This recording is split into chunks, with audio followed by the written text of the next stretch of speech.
నామములో ఈ అడ్వెంట్ కాలపు ఉదయకాలపు ఆరాధనకు విచ్చేసిన మీ అందరికీ నా శుభవందనాలు తెలియజేస్తున్నాను. అలాగే పాస్టర్ గారికి కూడా వందనాలు తెలియజేస్తున్నాను.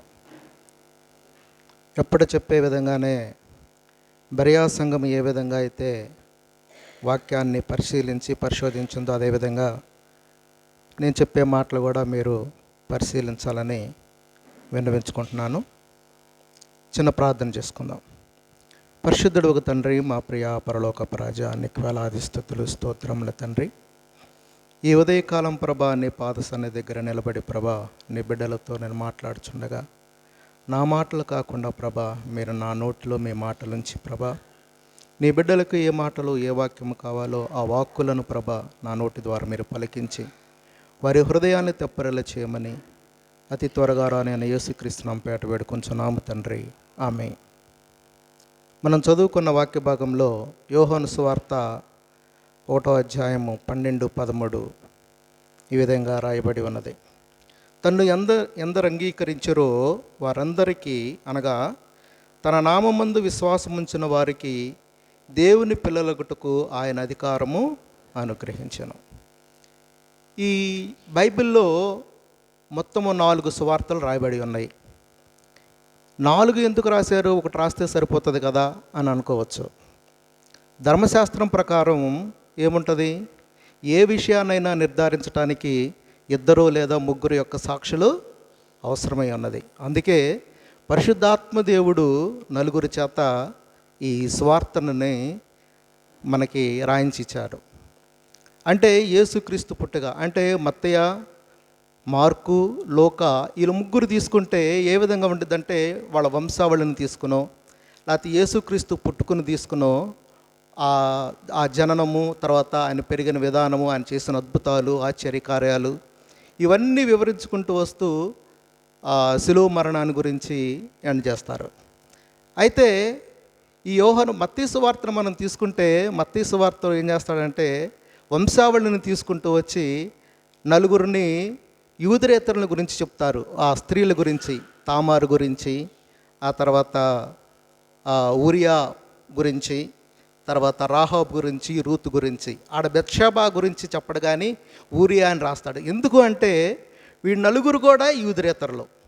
అంటే యూదేతరుల ద్వారా యూదులకి ఒక సందేశాన్ని మనం పంపించాలి అన్న ఉద్దేశంతో మత్తయ్య రాస్తాడనమాట. వాళ్ళు ఎప్పుడు దేవునిని, యెహోవాని ధిక్కరించి ఏ విధంగా వాళ్ళు నడుచుకుంటున్నారో దానిని గుర్తు చేస్తూ, అరే మీరు చేస్తే ఎవరినైనా దేవుడు లేపుకోగలడు, ఎవరి నుంచైనా దేవుని కార్యాలు చేయగలడు, అన్యుల నుంచైనా దేవుని కార్యాలు చేయగలడు అని నిరూపించడానికి మత్తయి సువార్త గ్రంథకర్త వాళ్ళని వాడుకున్నాడు. అట్లానే మార్కుని మనం గమనించినట్లయితే మార్కు సువార్త స్టార్టింగ్ ఏమవుతుందంటే దేవుని కుమారుడైన యేసుక్రీస్తు సువార్త అని మొదలవుతుంది. అంటే యేసుక్రీస్తు దేవుని కుమారుడని, ఆయన ఈ లోకానికి వచ్చాడని, ఆయన ఏ విధంగా శిలువ మరణం పొందాడో అని ఆయన వివరిస్తూ ఉంటాడు. లోకాలో కూడా అదే వంశావళిని చెప్పుకుంటూ వచ్చి, లోకా అయితే ఆయన ఒక అన్యుడు, ఒక వైద్యుడు అయినప్పటికీ ఆయన చేత రాసి, అంటే లోకా ఎంత దేని మీద ఫోకస్ చేస్తాడంటే క్షమాపణ మీద, పరిశుద్ధాత్మ ద్వారా మనం పొందుకోబోయే ఆ పరలోక రాజ్యం గురించి లోక వివరంగా చెప్తూ ఉంటాడు. అయితే ఈ 3 సువార్తకులు రాసిన ఒక 25-30 సంవత్సరాల తర్వాత వృద్ధాప్యంలో రాయబడిన సువార్త ఏంటంటే ఈ యోహాను సువార్త. ఈ యోహాను సువార్త స్టార్టింగ్లోనే ఏముంటుందంటే ఆదియందు వాక్యముండెను, వాక్యము దేవుని యొద్ద ఉండెను, వాక్యము దేవుడై ఉండెను. మనం ఆదికాండం 1వ అధ్యాయం 1వ వచనానికి వెళ్తే అక్కడ ఏదైతే కోట్ చేస్తుందో అదే ఇక్కడ నుంచి స్టార్ట్ చేస్తాడు యోహాను. ఆదియందు దేవుడు భూమి ఆకాశములు సృజించును అని ఆదికాండంలో ఉంటే, ఇక్కడ ఆదియందు వాక్యముండెను, వాక్యము దేవుడే ఉండెను అని యోహాను, అంటే పరలోక రాజ్యం గురించి చెప్పటానికి దేవుడే ఈ భూమికి దిగివచ్చి ఆయనే మానవతారంగా వచ్చి మనల్ని రక్షించటం కొరకు, మనల్ని ఆయన ఉన్న స్థలాన్ని తీసుకెళ్ళటం కొరకు ఆయనే దేవుడే మానవుడిగా వచ్చాడు అని ఆయన నిరూపించటానికి చేసిన ఈ సువార్త ఇది. దీని ప్రకారం మనం చూసుకుంటే మనం సువార్త 21 అధ్యాయాలు ఉన్నాయి. యోహాను సువార్త 1 నుంచి 12 వరకు చూస్తే వెలుగు గురించి ఎక్కువగా రాయబడి ఉంటుంది. 13-17 వరకు చూస్తే ప్రేమ గురించి ఎక్కువగా రాయబడి ఉంటుంది. 18-21 చూస్తే జీవం గురించి ఎక్కువగా రాయబడి ఉంటుంది. అంటే యోహోను ఏమి చెప్పదలుచుకున్నాడంటే ఈ అధ్యాయం గురించి, ఈ అధ్యాయం అంటే ఈ పుస్తకంలో వెలుగు, ప్రేమ, జీవం. యేసు అనే వ్యక్తి, యేసు అనే దేవుడు ఆయన జీవమై ఉన్నాడు, వెలుగై ఉన్నాడు, ఆయన ప్రేమై ఉన్నాడు అని స్పష్టంగా ఈ అధ్యాయం, ఈ పుస్తకం ద్వారా యోహాను మనకి బయలుపరిచాడనమాట. సో మనకి మూలవాక్యంలోకి వెళ్తే, తన్ను ఎందరు అంగీకరించారో వారందరికీ, అనగా తన నామమందు విశ్వాసం ఉంచిన వారికి దేవుని పిల్లలకు ఆయన అధికారం అనుగ్రహించను. మరి మానవులుగా ఎంతమంది ఏ విధంగా మనకు బిడ్డలు కలుగుతారో, లేకపోతే మన తల్లిదండ్రులకు ఏ విధంగా ఉంటారంటే 3 విషయాలు ఆ 13వ వచనంలోనే రాస్తాడు. ఏ విధంగా అంట, రక్తము వలనైనను, శరీరేచ్ఛల వలనైనను, మానుషేచ్ఛల వలనైనను కాక. అంటే ఈ 3 కూడా మానవుల నుంచి వచ్చే బిడ్డలుగా వస్తారు. ఈ 3 విధాలుగా ఈ లోకంలోకి మనం వస్తాం, మన తల్లిదండ్రుల ద్వారా, లేకపోతే ఇంకా వేరే ఏదన్నా ద్వారా. ఈ 3 విషయాల ద్వారా బిడ్డలు అనేది ఈ లోకంలోకి వస్తారు. కానీ ఇక్కడ యోహాను గ్రంథకర్త ఏం రాస్తున్నాడంటే, మీరు దేవుని పిల్లలు అవటానికి ఈ 3 అవసరం లేదు, మీరు దేవుని పిల్లలుగా మార్చడానికి ఇవేమీ అవసరం లేదు, దానికి ఒక మార్గం ఉన్నది, ఒక పద్ధతి ఉన్నదని చెప్పుకుంటూ వస్తాడు. చూడండి,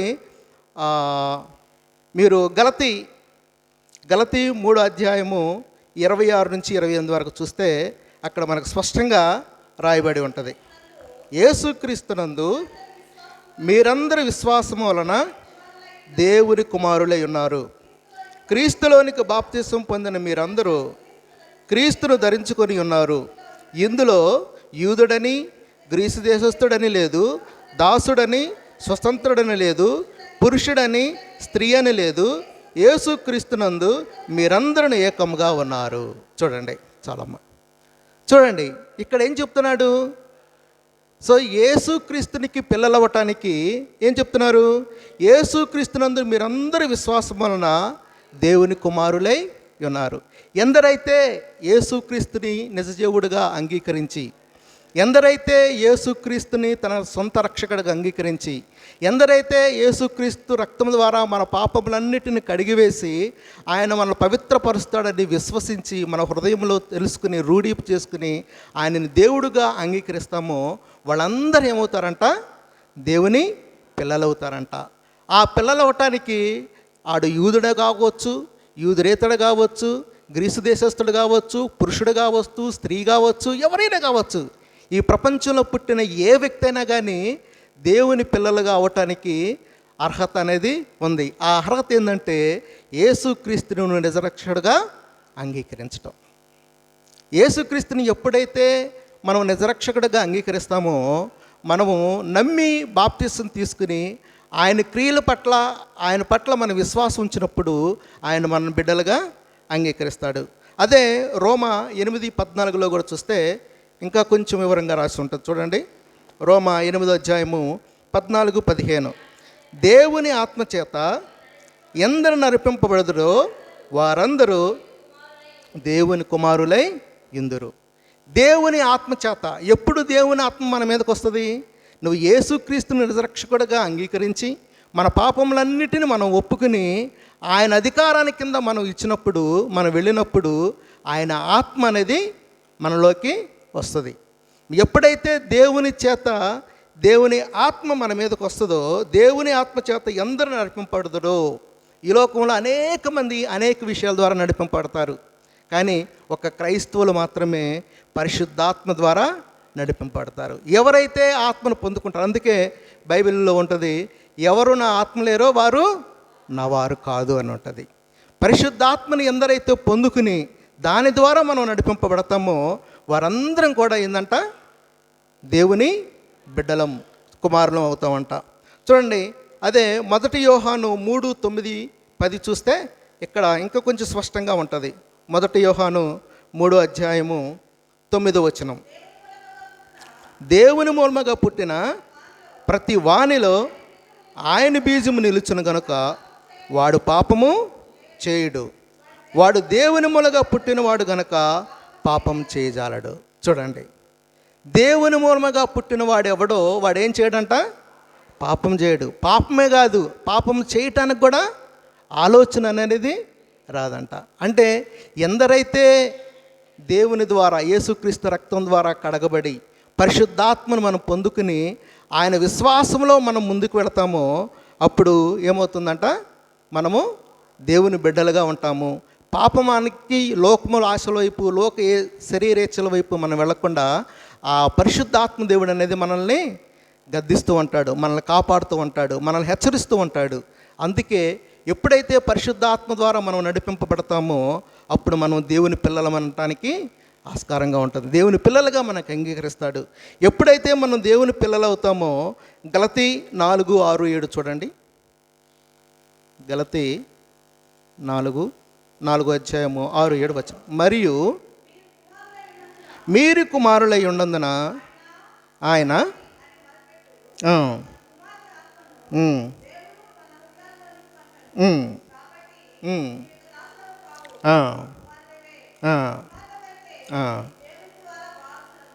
చాలమ్మా. చూడండి, ఎప్పుడైతే కుమారుని ఆత్మ మన హృదయంలోనికి పంపినో వచ్చిందో మనం ఇక ఏం కావంట? దాసులు కావంట. ఎవరమవుతాము? కుమారులం అవుతాము. కుమారులైతే ఏమవుతాము? వారసులు అవుతాము. వారసులు అయితే ఏమవుతాము? ఆయనకున్నవన్నిటి దానికి మనము అధికారులు అవుతాం, లేకపోతే ఆయనకున్న అన్నిటికీ అర్హులు అవుతాము. ఆయన ఉన్న స్థలానికి మనం వెళ్తాము, లేకపోతే ఆయనకున్న ఆస్తికి మన వారసులు అవుతాము, ఆయనకున్న సమస్తానికి కూడా మన వారసులు అవుతాము. ఎంతమంది అయితే దేవుని చేత నడిపింపబడతారు, ఎంతమంది అయితే మన హృదయంలో దేవుని యేసుక్రీస్తు ఆత్మ పరిశుద్ధాత్మ మనలో ఉంటుందో మనమందరం కూడా ఏమవుతాము? దేవుని పిల్లలు అవుతాము, దాసులం కాము.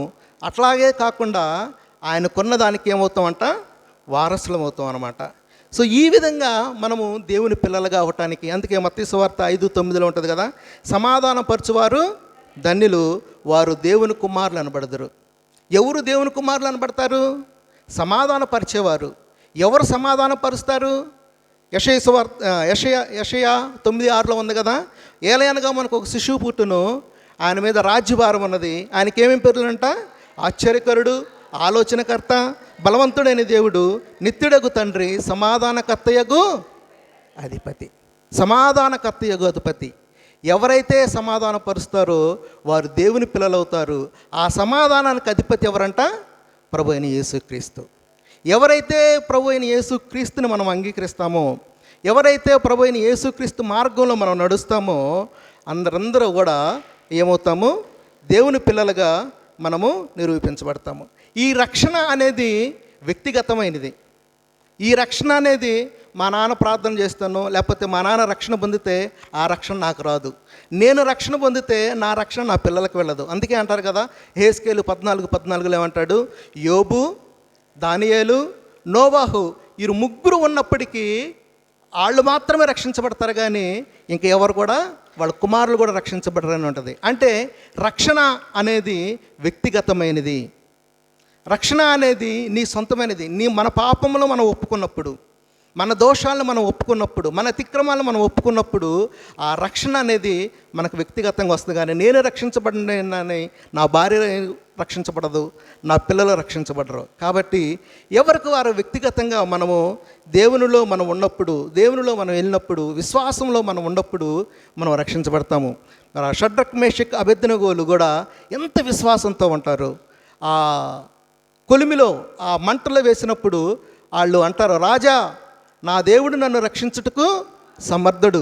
అక్కడ ఒక చక్కని మాట అంటారు, రక్షించపోయినప్పటికీ కూడా మేము నీ ప్రతిమకు మొత్తం. ఎంత విశ్వాసం చూడండి. దానియేలు అంటాడు, దానియేలుని తీసుకెళ్ళి సింహపు బోన్లో వేస్తారు. ఆ ఆహారం లేకుండా 4 రోజులు 5 రోజులు ఆహారం లేని ఆకలి కొన్న ఆ సింహం బోన్లు వేసినప్పుడు ఆ రాజు వచ్చి ఏమంటున్నాడు? ఆడ ఒక చక్కని మాట ఉంటుంది, ఏమంటే జీవము గల దేవుడు నిన్ను రక్షించెనా. ఎవరైనా అనగలుగుతారా అంత మాట? సింహపు బోనులో ఒక వ్యక్తిని వేస్తే అది తినకుండా ఉండిద్ది, అటు రక్షించబడతాడని ఎవరికైనా విశ్వాసం ఉంటుందా? కానీ ఆ రాజుకు చూడండి ఎంత విశ్వాసమో. ఒక అన్యుడికి దానియేలు చేసిన ప్రార్థన, దానియేలు చేసిన ప్రవర్తన, దానియేలు యొక్క విశ్వాసాన్ని చూసి ఆయనకి ఆ దేవుడి మీద విశ్వాసం కలిగింది. జీవము గల దేవుడు నిన్ను రక్షించిన అని ఆ బోన్లు అంటాడు. ప్రియా సహోదరి సహోదరుడా, ఈ ఉదయకాలం అందు కూడా మనం అటువంటి విశ్వాసాన్ని మనం కలిగి ఉన్నప్పుడు, షడ్రక్ మేషక్ అబేద్నెగో దానియేలు ఏ విధంగా అయితే విశ్వాసాన్ని కలిగి ఉండారో, మన పాపములన్నిటిని ఆయన రక్షిస్తాడు, మన పాపములన్నిటిని ఆయన తీసివేస్తాడు, మనల్ని ఆయన కుమారులుగా అంగీకరిస్తాడనే విశ్వాసంతో మనం దేవుని దగ్గరికి వస్తే ఆయన ఖచ్చితంగా మన పాపములన్నింటినీ తీసివేసి ఆయన కుమారులుగా, ఆయన వారసులుగా చేసుకోవటానికి దినమెల్లా ఆయన చేతులు చాసి మన వైపు చూస్తున్న దేవుడిగా ప్రభు అయిన యేసుక్రీస్తు అన్నాడు. ఈ ఉదయకాలం అందు కూడా మనల్ని మనం పరీక్షించుకోవాలి. మనం ఏ విధంగా జీవిస్తున్నాం, విశ్వాసంలో ఏ విధంగా ఉన్నాం, నిరీక్షణలో ఏ విధంగా ఉన్నాము. అందుకొరకే కదా మనకి అడ్వెంట్ కాలపు ఆరాధనలు పెట్టింది. పాస్టర్ గారు ఉదయాన్నే 3 గంటలకు లేసి రెడీ అయ్యి కూర్చుని ఇంత ప్రయాసపడుతుంది. ఎందుకంటే దేవుని యొక్క వాక్యము ఒక్క పాప అయినా మారకపోతాడా, ఒక్క పాపి హృదయంలోనైనా దేవుని వాక్కులు వెళ్ళకపోతుందా అనే విశ్వాసముతో ఈ ప్రతి సంవత్సరం మనం ఈ ఉదయకాలపు ఆరాధన మనం చేసుకుంటున్నాం. ఎందరైతే దేవుణ్ణి అంగీకరిస్తారో, ఎందరైతే దేవుణ్ణి నిజరక్షకుడని ఇస్తారో వారందరం కూడా దేవుని పిల్లలంగా అంగీకరించబడుతున్నాము. ఒక రాజు ఒక రాజ్యంలో ఉన్నాడంట. ఆ రాజ్యానికి ఆ రోజు 2 సంవత్సరాలే పనిచేస్తాడు. ఆ 2 సంవత్సరాల తర్వాత అతన్ని తీసుకుని వెళ్ళి ఏం చేస్తారంటే ఆ పక్కనుండే ఒక్కో దీవిలో వదిలేస్తారంట. ఆ దీవిలో ఏముంటుందంటే మనుషు సంచారం ఉండదు. పెద్ద పెద్ద మృగాలు, క్రూర మృగాలు ఉంటాయి, క్రూరమైన పక్షులు ఉంటాయి. ఎప్పుడైతే ఆ మానవుడిని దాంట్లో వదిలిపెట్టేస్తారో అతన్ని చంపేసి తినేస్తాయి అన్నమాట. అట్లా చేస్తేనే ఈ రాజ్యం సుభిక్షంగా ఉంటుంది అని వాళ్ళ విశ్వాసం. అందుకని ఒక రాజుని 2 సంవత్సరాలకి ఆ రాజుగా అతన్ని ఏర్పాటు చేశాడంట. ఏర్పాటు చేసిన తర్వాత ఆ 2 సంవత్సరాలు అయిపోయిన తర్వాత ఆ రాజుని సాగనంపడానికి, ఆ రాజ్యం నుంచి సాగనంపడానికి ఆయనకి రథం ఏర్పాటు చేసి అందరూ చేస్తుంటే చాలా ఉల్లాసంగా, ఉత్సాహంగా ఆయన ఆ రథంలోకి ఎక్కుతున్నాడంట. అందరూ ఆశ్చర్యపోతున్నారంట ప్రజలందరూ చూసి. ఏంటి ప్రతి రాజు కూడా ఆ రోజు వచ్చే టయానికి ఏడుస్తూ బొబ్బలు పెడుతూ చిన్నపిల్లలాగా వారం చేస్తే వాళ్ళు గట్టిగా తీసుకుని వెళ్ళి అందరూ తీసుకుని వెళ్ళి ఆయన తూసేసేవాళ్ళంట. అటువంటిది ఈయన ఎంత సంతోషంగా ఆ ప్రదేశానికి వెళ్ళటానికి ఇష్టపడుతున్నాడంట. అప్పుడు ప్రజలంతా ఆశ్చర్యపోతున్నారు. ఆయన మంత్రి కూడా వచ్చి, రాజా, ప్రతి రాజు చాలా దుఃఖంతో బాధతో ఆయన వెళ్తాడు, నువ్వేంది ఇంత సంతోషంగా వెళ్తున్నావు ఏందనంటే అప్పుడు అన్నాడంట, నేను చాలా సంతోషంగానే వెళ్తున్నాను. ఎందుకంటే అక్కడ మృగాలు ఉంటాయి చూడు, ఆ మృగాలన్నిటిని ఈ 2 సంవత్సరాల్లో నేను ఏం చేశాను తెలుసా, నా సైన్యాన్ని, నా సైన్యాధ్యక్షుడిని వీళ్ళందరినీ తీసుకుని వెళ్ళిపోయి అక్కడ ఉన్న మృగాలన్నిటిని క్లియర్ చేసి కొంత జనవాసాన్ని పెట్టి ఈ రాజ్యం నుంచి ఆ రాజ్యానికి నేను వెళ్తున్నాను, నువ్వు అన్నట్టుగా ఈ రాజ్యం నుంచి ఆ రాజ్యానికి వెళ్తున్నాను అన్నాడంట. ప్రియా సహోదరి సహోదరా, ఈ కథ ద్వారా కూడా మనం కూడా నేర్చుకోవాల్సింది అదే. ఈ లోకంలో మనం ఉన్నప్పుడు ఇక్కడ మన పరలోక రాజ్యానికి వెళ్ళటానికి ఏం కావాలి, ఏ విధంగా మనం జీవిస్తే, ఏ విధంగా మన ప్రవర్తన ఉంటే, ఏ విధంగా మన మాటలుంటే, ఏ విధంగా దేవునికి ఇష్టడుగా మనం జీవిస్తే మన పరలోక రాజ్యానికి వెళతామో అనేది మనం తెలుసుకోవటం కోసమే ఈ అడ్వెంట్ కాలపు ఆరాధనలు. దేవుని యొక్క ప్రేమను మనం తెలుసుకుని ఆ రాజు ఏ విధంగా అయితే ఆ పరిసర ప్రాంతాలకు వెళ్తానని తెలిసి ఎంత చక్కగా అవన్నిటిని చేసుకున్నాడో, వాటన్నిటిని తీసివేశాడో, అలాగే ఈ లోకంలో ఉన్న పాపాన్ని మనం తీసుకోలేము. ఈ లోకంలో ఉన్న మృగాల్లో మన పాపేచ్ఛలు కానీ, శరీరేచ్ఛలు కానీ, లేకపోతే మనకున్న మత్సరము, మనకున్నది ఏది కూడా మనం తీసుకోలేము. కానీ మనకు ఒక వ్యక్తి ఉన్నాడు, ఒక దేవుడు ఉన్నాడు, ప్రభువైన యేసుక్రీస్తు. మనం తీసుకోలేమని 2000 సంవత్సరాల క్రితం ఈ లోకంలోకి వచ్చి ఆయన 33.5 సంవత్సరాలు బ్రతికి ఆయన సువార్త చెప్పి ఆయన సిలువలో మరణించి రక్తం చిందించి 3వ రోజు తిరిగి లేచి మనల్ని ఏదైతే మనకు మృగంగా ఉన్నదో దానిని ఆయన జయించి ఆ మరణం అనే ముళ్ళుని విరిచి నీ కొరకు నా కొరకు ఓ మార్గాన్ని వేసి నేనే మార్గము సత్యము జీవం అని చెప్పి ఆ మార్గం ద్వారా రండి అని చెప్పి చాటి చెప్పిన ప్రభువైన యేసుక్రీస్తు ఈరోజు ఆయన బిడ్డలుగా మనం అంగీకరించబడటానికి మనం ఉండాలి. మరీ దగ్గరికి వచ్చినప్పుడు దూత వచ్చి నీకు శుభము కలుగును గాక, నీకు ఒక కుమారుడు కలుగుతాడంటే మరి అంటది, నేను పురుషుని ఎరగదానని కదా, నాకు ఎలా గర్భం వస్తుందంటే పరిశుద్ధాత్మ దేవుడు నిన్ను ఆవరిస్తాడు, నీకు గర్భం వస్తుంది, అతనికి యేసు అని పేరు పెడతామని చెప్పినప్పుడు లోకాసు వార్త 1:38 అంటది, ఏమంటుంది? నీ మాట చొప్పున జరగనిమ్ము అన్నట్టది. ఈరోజు కూడా మనం అదే స్థితిలో, మనం ఏ స్థితిలో ఉన్నప్పటికీ, ఏ పాపములో ఉన్నప్పటికీ, ఏ అంధకార ప్రాంతంలో ఉన్నప్పటికీ, నువ్వు దేవునిని అర్పించుకోగలిగితే, నీ స్థితిని దేవునికి చెప్పుకోగలిగితే, ఆయన నిన్ను ఆవరించి, ఆయన నిన్ను ఎత్తుకుని, ఆయన నిన్ను ముద్దాడి మనల్ని ఏం చేస్తాడు? ఆయన రక్తం ద్వారా కడిగి ఆయన మనల్ని శుద్ధీకరించే దేవుడిగా మనకున్నాడు. ఆయన రక్తము ప్రతి పాపము నుండి మనల్ని విడుదల చేస్తుంది. పాపిని ద్వేషించే దేవుడు కాదు, పాపాన్ని ద్వేషించే దేవుడు. మనం ఎంత ఘోర పాపం చేసినా ఆయన దగ్గరికి వచ్చి ఆయన క్షమించమని నువ్వు అడగగలిగితే, క్షమించమని నీ హృదయంలో నువ్వు కూర్చున్న స్థితిలోనే, నీకు ఉన్న పరిస్థితిలోనే, ప్రాంతంలోనే నువ్వు ఆయన్ని దేవుడిగా అంగీకరించి నీ పాపములన్నిటిని ఒప్పుకోవటానికి నువ్వు సిద్ధపడితే, ఆయన క్షమించటానికి సిద్ధంగా ఉన్న దేవుడు. ఆయన రక్షణ మనకి ఇవ్వటానికి సిద్ధంగా ఉన్న దేవుడు. అటువంటి దేవుణ్ణి మనం కలిగి ఉన్నాము, అటువంటి దేవుణ్ణి మనము పూజిస్తున్నాము. అటువంటి దేవుడు మన హృదయంలో, మన అంతరంగంలో ఉండటానికి పరిశుద్ధాత్మ దేవుని సహాయము మనం కోరినప్పుడు దేవుడు మనకి సహాయం చేస్తాడు.